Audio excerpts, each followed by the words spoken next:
दिनों पहले गुजारी है, उस अय्याम को महसूस करते हुए मैं जा रहा हूँ फरहान जी के दयार में, और मैं उनसे गुजारिश कर रहा हूँ, दरखास्त कर रहा हूँ, मुल्तमिस कर रहा हूँ कि कहने को ना सैयद अली, पढ़ने को ना सैयद अली बेकार की, मुँह में ज़बान चाहिए परवरदिगार की। इस वक्त मैं गुजारिश कर रहा हूँ आतिल्लाह व आतिल रसूल को मद्देनजर रखते हुए, इस आयत का पास रखते हुए मैं गुजारिश कर रहा हूँ फरहान जी साहब से वो माइक पर तशरीफ लाए और नाते पाक का नज़ारा पेश करके इस मुशायरे को और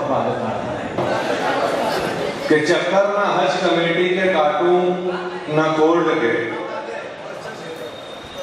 चक्कर ना हज कमेटी के काटूं ना कोर्ट के, एहसान क्यों उठाऊं किसी की सपोर्ट के। सुभान अल्लाह। चक्कर ना हज कमेटी के काटूं ना कोर्ट के, एहसान क्यों उठाऊं किसी की सपोर्ट के। अल्लाह मेरे जिस्म पे दो पर लगा दे तू, अल्लाह मेरे जिस्म पे दो पर लगा दे तू, हर दिन मदीने जाऊं बिना पासपोर्ट के। बहुत अच्छे, बहुत बहुत शुक्रिया, बहुत बहुत कि चक्कर ना हज कमेटी के काटूं ना कोर्ट के, एहसान क्यों उठाऊं किसी का सपोर्ट के। चक्कर ना हज कमेटी के काटूं ना कोर्ट के, एहसान क्यों उठाऊं किसी की सपोर्ट के। अल्लाह मेरे जिस्म पे दो पर लगा दे तू, हर दिन मदीने जाऊं बिना पासपोर्ट के। अब दोस्तों एक नात पाक मैंने अभी लिखी है ताज़ा, इसे नात पाक को सुनने के लिए सिर्फ आशिक रसूल होना जरूरी है, सुन्नी देवबंदी अहले हदीस कुछ होना जरूरी नहीं है, सिर्फ आशिक रसूल होना जरूरी। और ये हर दिल की बात है, इसको आप अपने दिल की बात महसूस करेंगे तो सुभान अल्लाह अल्हम्दुलिल्लाह की दाद आप दे सकते हैं। थोड़ी बड़ी बहन है, मुझे चाहूँगा कि नबी के रोज़े को मैं फकत एक बार अपनी नजर से देखूं, नबी के रोज़े को मैं फकत एक बार अपनी नजर से देखूं, यहाँ से देखूं वहां से देखूं इधर से देखूं उधर से देखूं।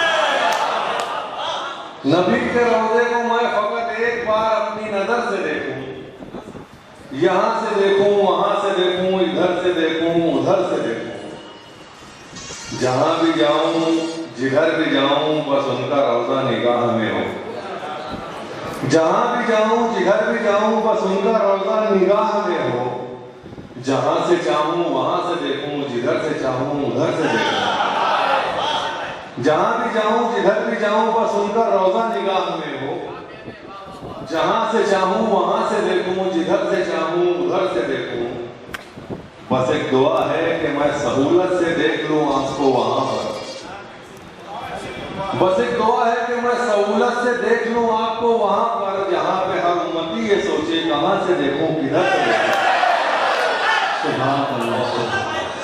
बस एक दुआ है, बस एक दुआ है कि मैं सहूलत से देख लूं आपको वहां पर, जहां पे हर उम्मती ये सोचे कहां से देखूं किधर से देखूं। मैं उनको देखूं तो ऐसे जैसे गुलाम आका को देखता है, मैं उनको देखूं तो ऐसे जैसे गुलाम आका को देखता है। न सोचने के हुनर से सोचूं न देखने के हुनर से। सुभान अल्लाह, सुभान अल्लाह। मैं उनको देखूं तो ऐसे जैसे गुलाम आका को देखता है। न सोचने के हुनर से सोचूं न देखने के हुनर से देखूं।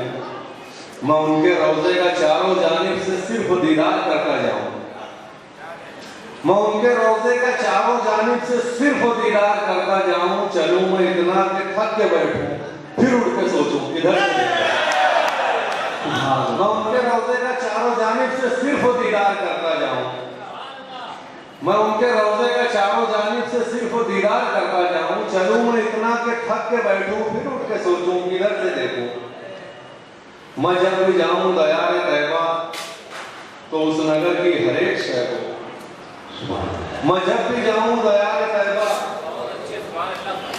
मैं जब भी जाऊं दयार तैबा तो उस नगर की हर एक शय को मोहब्बतों की नजर से देखूं, हकीकतों की नजर से देखूं।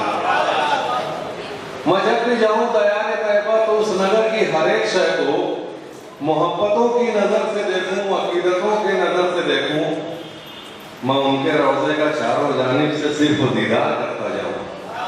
चलूं मैं इतना के थक के बैठूं, फिर उठ के सोचूं किधर से देखूं। एक नए जाविये से अपनी अकीदतों का इजहार किया है फरहाद दिल साहब ने, दिल की गहराइयों से मुबारकबाद। बहुत ही खूबसूरत नमो लहजे के बेबाक शायर थे फरहाद दिल साहब, जो अभी हमसे रुखसत हुए। नाते आलिया का खूबसूरत नजराना पेश किया। आइए इस जाहो जलाल को और आगे बढ़ाते हैं, साहिब जमात की गुफ्तगू को और दराज करते हैं। मैं चाहूँगा कि हमारे मेहमान शायर बहुत ही अदब के साथ, बहुत ही मोहब्बतों के साथ पूरे हिंदुस्तान में समात किए जाते हैं फारूक दिलकश। फारूक दिलकश उस खल्लाक फनकार का नाम है जिस मुशायरे में शरीक होते हैं। उस मुशायरे को सिर्फ मुशायरा ही नहीं बल्कि वहाँ की सामीन को अपना गर्विदा बना लेते हैं। इस वक्त मैं गुजारिश कर रहा हूँ कि वो माइक पर तशरीफ लाए और अपने कलाम से नवाजें कि मेरी रूह का सिलसिला है खुदा के कलाम से, मैं नात पढ़ रहा हूँ मोहब्बत के नाम से। इस वक्त हम खैर मकदम करेंगे हमारे मेहमान का, तो माइक पर तशरीफ लाए, नाते पाक का नजराना पेश करके मालिक और शहर की खदीम और शामिल को मुतशक्किर होने पर मजबूर करते हैं।